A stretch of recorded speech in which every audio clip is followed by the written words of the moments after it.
Well, we resume our coverage of the cruel attacks that Bombay faced for the since 9:30 p.m. yesterday, 26th November. The attack is not quite over. We still have hostages holed up, hostages and terrorists holed up in the Trident Hotel, formerly Oberoi Hotel in South Mumbai. We have reports that in Indian hotels itself, or the Taj Palace, in technical problem here. We will get back to you as soon as we can fix this. At the moment, let's cut back once again to live pictures.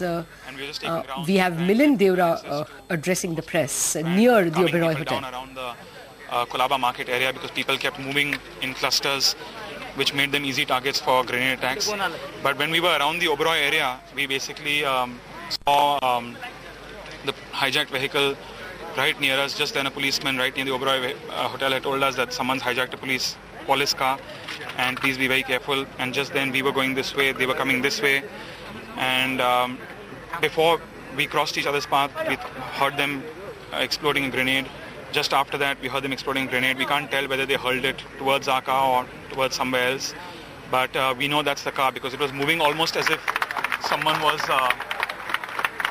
It was moving almost as if someone was drunk and driving the car.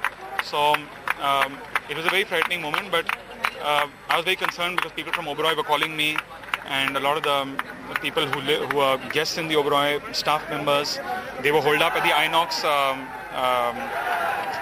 movie theatre, and they were asking me what we should do, and I tried to get some police access to them. Police were obviously stretched, so the best I could ask them to do was be calm, and they stayed calm till about 10 in the morning. And now I think they're back to safety. So there are many kind of incidents. Right now what we're trying to do is we visited a lot of the hospitals from last night to right now. In GT hospital where we just come from, there are about 8 dead bodies which they're doing post-mortems on. 4 are already completed, 4 need to be done. St. George's GT, they don't have as much infrastructure as they need to. Families are getting anxious and they want their bodies post-mortems to be done as quickly as possible. So we're trying to mobilize resources from North Mumbai, from hospitals like Cooper to South Mumbai and get them there to sort of bridge that gap. So these are the kind of efforts that people are undertaking now.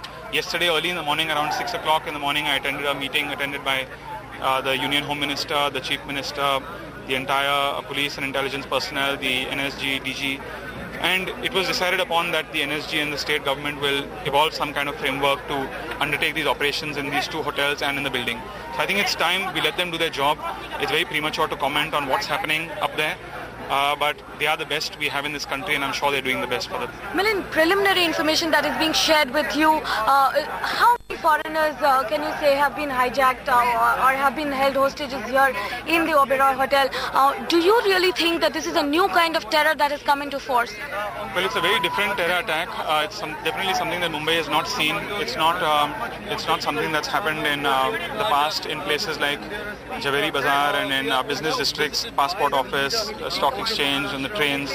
It's targeted definitely at tourist hotspots, 2 5-star hotels, Colaba Causeway area, and from some unconfirmed reports that in the Colaba Causeway building there's apparently some kind of a Jewish cultural center that runs an outreach program for visiting Israelis.